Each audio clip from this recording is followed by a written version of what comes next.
Welcome to the Deep Dive.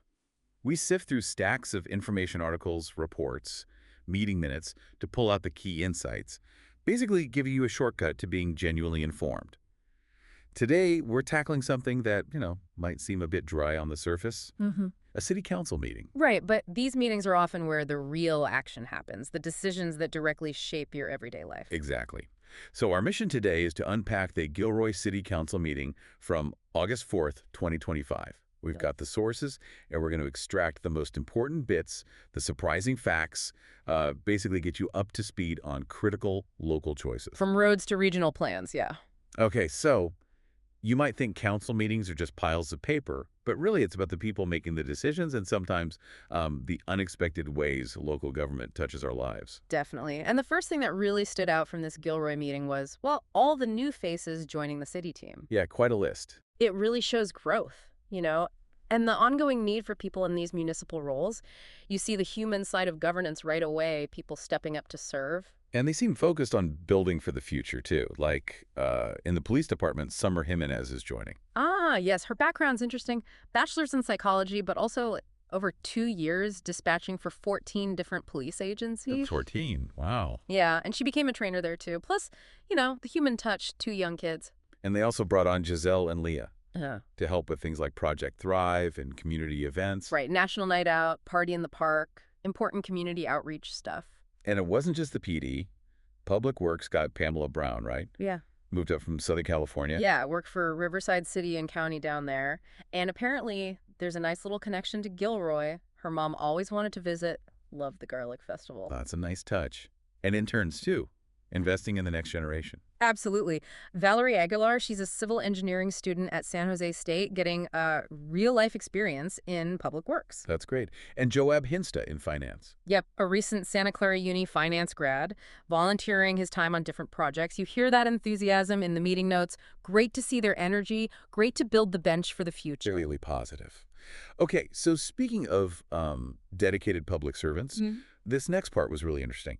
Not your typical city employee. Ah, you mean Maui, the community service dog. Exactly.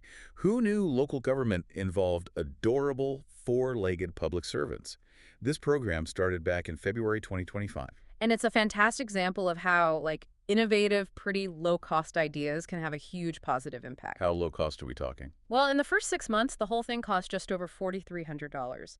That covered food, vet visits, supplies, the officer's canine pay supplement. That seems incredibly reasonable. It is. And the startup stuff, crate, leashes, bowls, that was a one-time thing. It's all funded through the police department's existing canine budget line. No new money needed. That's smart. And his impact sounds pretty widespread. Oh, definitely. It's all about reducing stress, building connections, making officers seem, more approachable is the phrase used. And kids love them, right? Custom stickers, signing yearbooks. Yeah, even appearing in coloring pages. And he's done wellness visits to every single city department, too. That's fantastic. Real community policing. Exactly. And the feedback's been great from the schools, city staff, the whole community, really. They're even hoping to get another therapy dog Bailey approved. Really? She already has some history. Yeah, apparently she provided comfort to association members during a tough year back in 2019. So, yeah, it shows a different side of public safety, builds that trust. Okay, so we've seen the people side, even the furry side. But city councils also deal with the concrete stuff, literally. Let's shift gears. Right, shaping the urban landscape, sidewalks, regional planning. Let's start with sidewalks. Item 8.1, the Consolidated FY26 Annual Sidewalk Replacement Project. Sounds like a big one. It is, and Gilroy's taking a pretty progressive approach here. They started a new program back in August 2024. What's new about it? Well, it shifts the initial work, the design, the construction oversight, the upfront money from the property owner to the city. Ah, so the city handles it first. Why? The idea is economies of scale, basically. Get better prices, lower the overall cost, which is important because, get this, they have over 350 confirmed spots needing repair right now. 350? That's a lot. How are they funding it? There's a dedicated sidewalk repair reserve. They put $500,000 into it each year, planned through fiscal year 2028. Okay, consistent funding. Yeah, but the first attempt to bid this project out, the bids came in way too high, well above the engineer's estimate, so the council rejected them all. Ouch. So what now? They're rebidding it for August 2025, but with a bigger budget, $1.5 million this time. Where did the extra million come from? Smart move. They're using unspent funds from the last couple of fiscal years, consolidating it. So FY24, FY25, FY26 funds all together. Okay, pooling resources to tackle more at once. How many locations can they hit with that? They're targeting 87 specific locations in this round. And how are they choosing which ones? Is there a strategy? Yeah, a pretty clever one called clustering. Clustering.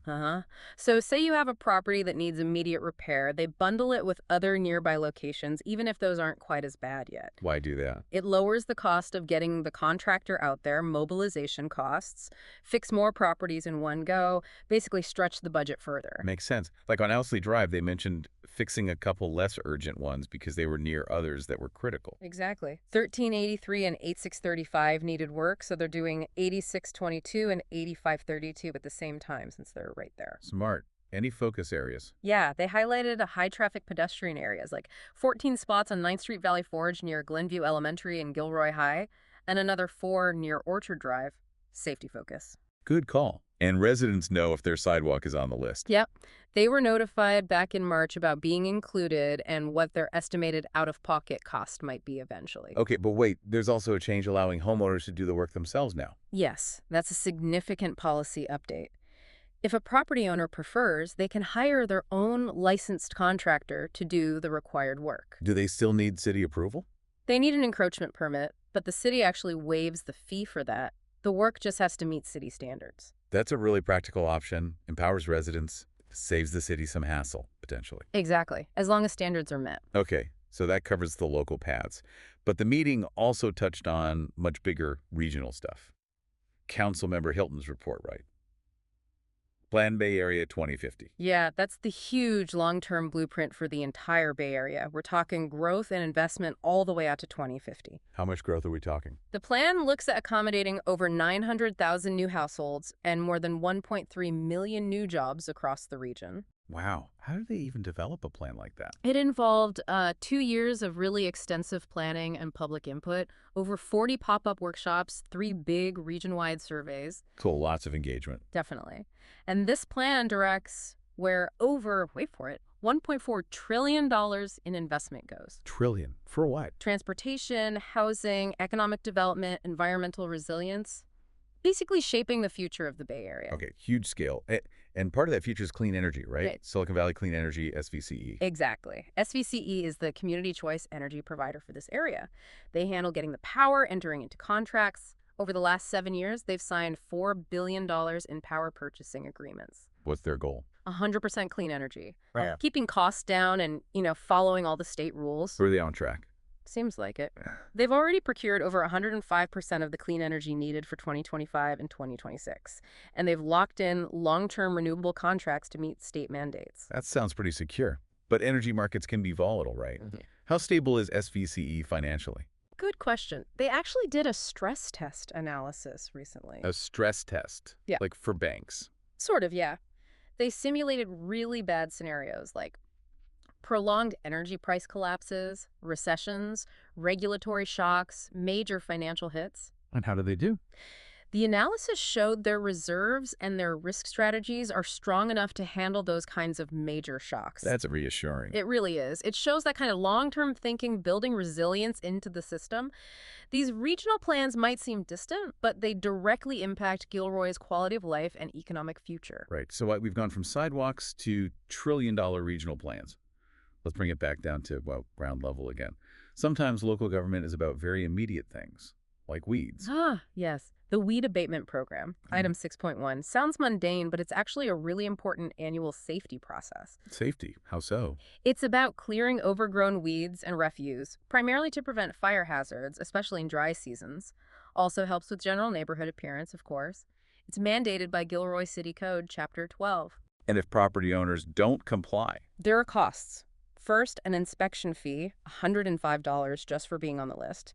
If they don't clean up by the deadline, there's a hefty failed inspection fee, almost $600. Ouch. And if the Yatana County has to step in and do the abatement, it's another administrative fee, $961 plus whatever the contractor charges. And those costs become a lien on the property, collected with property taxes. So a strong incentive to just cut the weeds yourself. Exactly. And the good news is, it seems to be working. Oh, yeah.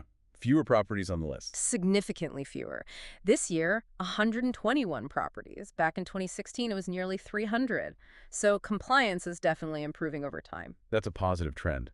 Any challenges in enforcing it? Well, privacy can be an issue for properties with structures on them. They need consent from the owner, sometimes even a warrant, just to check the front yard if consent isn't given. Really? Even for the front yard? Yeah.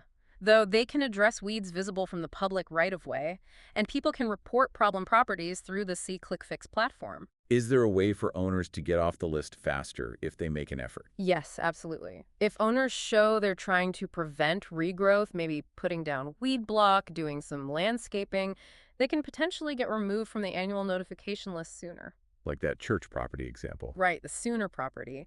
They were notified year after year, but after making improvements over 3 years, they managed to get off the program. It shows it works. Okay, so from weeds to a much smokier topic, item 8.2, the smoking control ordinance discussion.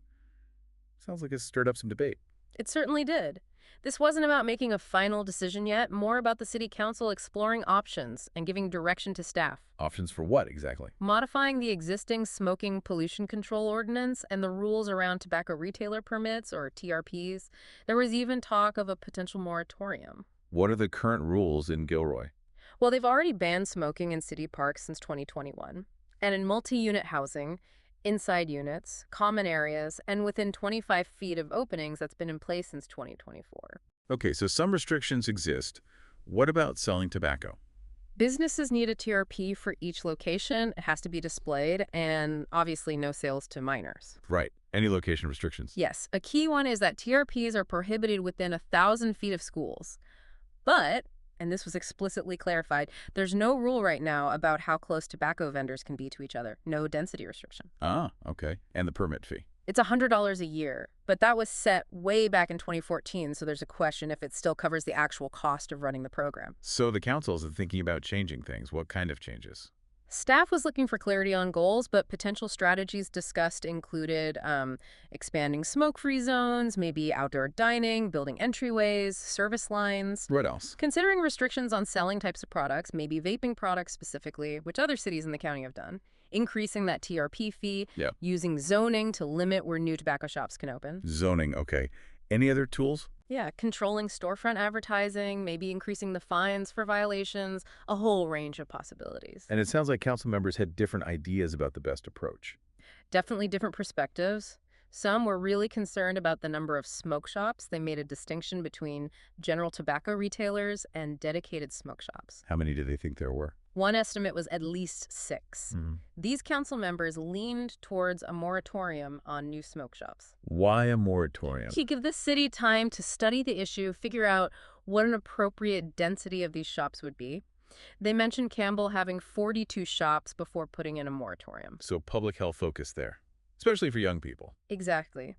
Concerns about youth vaping, maybe as a coping mechanism, and about shops opening near places like the Santa Clara Family Health Plan Center. Okay, what was the counter argument? Other council members felt the market should regulate itself more. Their view was the city shouldn't dictate the number of shops or how close they are. So less focus on density, more on More on strictly enforcing rules against sales to minors and controlling advertising, targeting those flavored vapes like Fruity Banana that appeal to kids, not limiting the number of stores per se. interesting tension there. Mhm. How many permits are actually active now? The source mentioned 50 permits currently issued for tobacco retailers overall, and some older shops, like one on First Street near St. Mary's, are grandfathered in from rules started back in 2012. So no decision made in this meeting, just discussion. Right. It really highlights that classic local government balancing act, public health versus economic activity, what's best for the community, especially kids. They're still gathering information. Okay, shifting from public health to structural safety. Items 8.4 and 8.5, adopting the new building and fire codes. Sounds technical, but crucial. Absolutely crucial. This is about the safety and resilience of literally every building in Gilroy. These codes get updated every 3 years by the International Code Council, then California adopts them with state amendments. So a regular cycle. What's different this time? The timeline got dramatically squeezed. The new 2025 codes came out in July 2025, effective statewide January 1st, 2026. But a new state law, AB 130, changed everything. AB 130. What did it do? It mandated that any local amendments to residential building standards had to be filed and effective by September 30th, 2025. Like, super fast. September 30th. That's only a couple of months after the codes were published. Exactly. If they missed that deadline, they couldn't make local changes to residential rules until June 2031. That's almost 2 full code cycles away. Wow. So they had to rush. They had to be incredibly proactive. It compressed what's normally a 3 or 4 month process into just weeks. Okay, so what kinds of local amendments did Gilroy need to make? Why are they reasonably necessary? They have to base them on specific local conditions, climatic, geological, or topographical. Like what? Give me some examples. Okay, climatically, Gilroy gets high winds, and the summers and falls are hot and dry, making vegetation highly ignitable. This increases fire risk and can slow down fire response. So that drives fire safety rules. What about geology? Well, the whole region is in an area of high seismic activities. Earthquakes, basically. That means stricter rules for foundations. Plus, the local soil is acidic and expansive. Acidic and expansive soil. How does that affect building? It influences things like electrical grounding. You need systems that won't corrode easily. And plumbing requiring stronger copper pipes, type L, because the soil can eat away at lesser materials. Fascinating. And topography, the lay of the land. Gilroy is split by a major rail line and Highway 101 with no overpasses inside city limits. That can delay emergency vehicles. I can see how that would be a problem. Plus, there are hillside areas with steep grades, narrow roads, sometimes lack of roads altogether, which also impairs fire response and can mean lower water pressure for firefighting. So all these local factors justify specific changes to the state code. Precisely. For instance, the building code now requires higher rated roof coverings in hillside areas because of that fire danger, and tougher inspections for foundations due to the soil and seismic risk. What about electrical and plumbing, based on that soil? All new electrical services have to be underground. Main power disconnects must be easily accessible outside on the first floor. Grounding has to use an electrode encased in concrete to resist corrosion. And like I said, minimum type L copper for water pipes. And environmental considerations. Green building. Yep. New houses and townhouses with garages need a level 2 EV-ready receptacle installed, preparing for more electric vehicles. And updated bike parking requirements, too, promoting greener transport. And the fire code itself, especially with wildfire risk. Big updates there, including adopting the new Wildland Urban Interface Code. New homes need sprinklers in attached garages. And in those WUI zones, sprinkler protection is extended to covered porches, patios, outdoor rooms. Extra protection where fire could catch. Exactly. Plus, rules about fire truck access, clear building numbering visible from the street, and stricter rules for handling hazardous materials. These aren't just minor tweaks, they directly address local risks to keep people and property safer. Really shows how detailed local governance gets in protecting residents. Okay, one last area. Taking care of the people who run the city. Employee compensation, items 8.6 and 8.7. Right, crucial for keeping the city running smoothly. First was the new agreement, the MOU with the Gilroy Police Officers Association, the GPOA. What were the highlights there? Runs for 3 years? Yes, effective July 1st, 2025 through June 30th, 2028. It includes salary increases 3% the first year, then 2.5% for the next 2. Okay, steady raises. What about benefits? Importantly, the city continues its $300 per month contribution to the Retiree Medical Trust, and they removed a clause that could have ended it. Plus, the city's contribution to active employee medical and dental plans goes up 5% each January. Healthcare's huge. Anything else for the officers? Medical in lieu pay, for those who waive city coverage, is frozen for current officers, but tapped to $500 for new hires. They keep existing benefits like holiday pay, bilingual pay, master officey pay. Incentives for skills and experience. Yep. And educational incentives, special pay for canine and mounted officers. And significantly, they added new retention steps, a 5% bump after 5 years, and another 5% after 10 years. Rewarding loyalty and experience. That makes sense for retention. Definitely. Then item 8.7 dealt with salaries for unrepresented employees. Who falls into that category? 3 groups.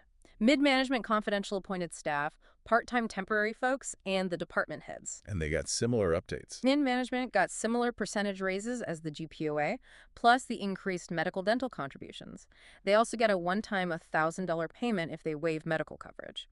And a big boost to deferred compensation contributions over the next couple of years. Deferred comp, like a retirement savings boost. Exactly. It goes from $30 a month up to $130, then $230 a month by July 2027. Nice benefit. And department heads. They get 3% salary increases each of the next 3 years, the increased medical dental help, the $1,000 medical waiver payment, and the same deferred comp increases. Plus, they can now cash out more leave time each year up to 100 hours. More flexibility there. Yeah, and opportunities for bilingual pay or special assignment pay if they act as assistant city administrator. It's all about staying competitive to recruit and keep good people running the city services. Wow, okay. We really covered a ton today, didn't we? From welcoming new city staff and a very popular dog. Uh-huh, yeah, Maui. All the way to the literal foundations under your house getting stronger pittance and massive regional plans shaping the Bay Area's future. It really hammers home how these, seemingly routine council meetings touch everything. Absolutely. It shows local government working on that incredibly detailed, granular level dealing with weeds, sidewalk cracks, while also doing that vital long-range planning for health, safety, economic resilience decades down the line. So maybe a final thought for everyone listening. Think about your own local government. What decisions are they making right now, maybe quietly, that will shape your street, your commute, your community's safety for years? Yeah, often for reasons you might never guess, like the specific type of soil you live on, or how the wind blows, or how easy it is for a fire truck to get down your road. It's all connected. Fascinating stuff. Okay, that wraps up this deep dive. Until next time, stay curious and keep exploring.